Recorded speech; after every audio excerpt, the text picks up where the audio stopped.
Lecture audio du conte Les Fées de Charles Perrault par Valérie Alain.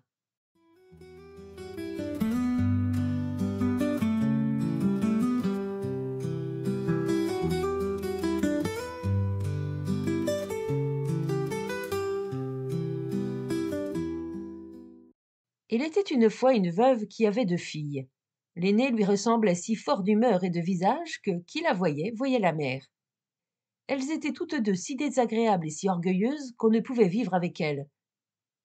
La cadette, qui était le vrai portrait de son père pour la douceur et l'honnêteté, était avec cela une des plus belles filles qu'on eût su voir.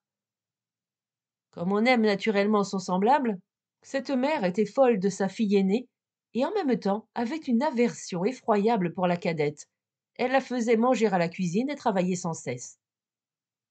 Il fallait, entre autres choses, que cette pauvre enfant allât 2 fois le jour puiser de l'eau à une grande demi-lieue du logis, et qu'elle en rapportât plein une grande cruche. Un jour qu'elle était à cette fontaine, il vint à elle une pauvre femme qui la pria de lui donner à boire. Oui-da, ma bonne mère, dit cette belle fille, et rinçant aussitôt sa cruche, elle puisa de l'eau au plus bel endroit de la fontaine et la lui présenta, soutenant toujours la cruche afin qu'elle bût plus aisément. La bonne femme, ayant bu, lui dit: Vous êtes si belle, si bonne et si honnête, que je ne puis m'empêcher de vous faire un don. Car c'était une fée qui avait pris la forme d'une pauvre femme de village, pour voir jusqu'où irait l'honnêteté de cette jeune fille. Je vous donne pour don, poursuivit la fée, qu'à chaque parole que vous direz, il vous sortira de la bouche ou une fleur ou une pierre précieuse. Lorsque la belle fille arriva au logis, sa mère la gronda de revenir si tard de la fontaine. Je vous demande pardon, ma mère, dit cette pauvre fille, d'avoir tardé si longtemps.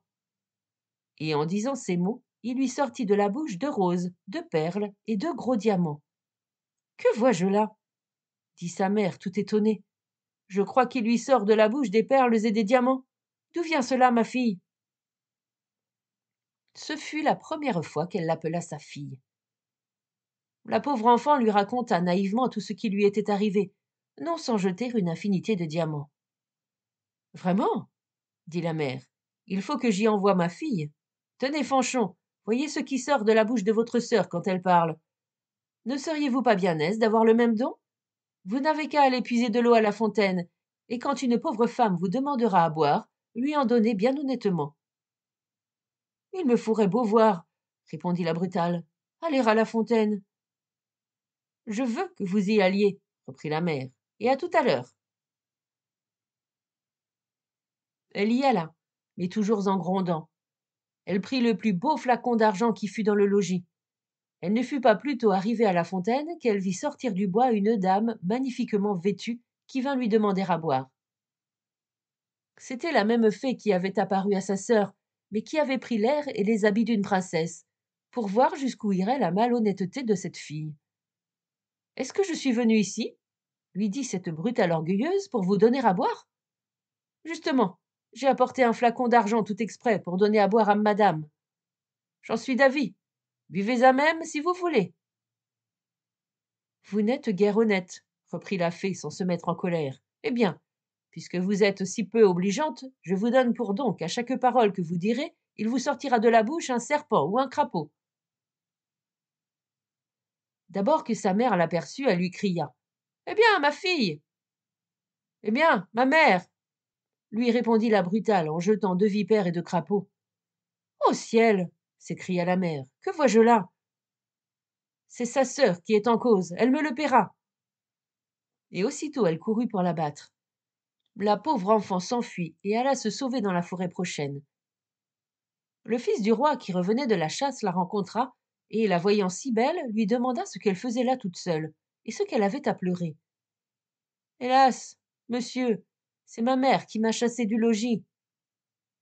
Le fils du roi, qui vit sortir de sa bouche 5 ou 6 perles et autant de diamants, la pria de lui dire d'où cela lui venait. Elle lui conta toute son aventure.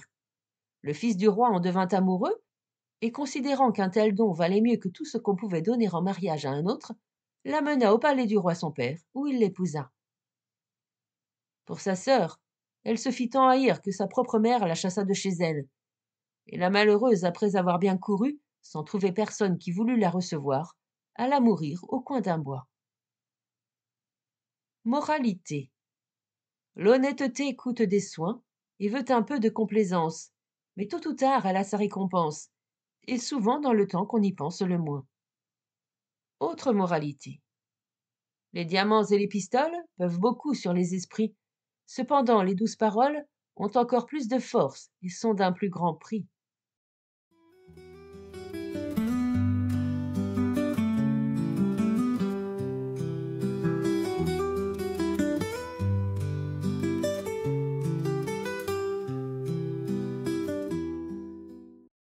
Fin de la lecture du conte. Les fées.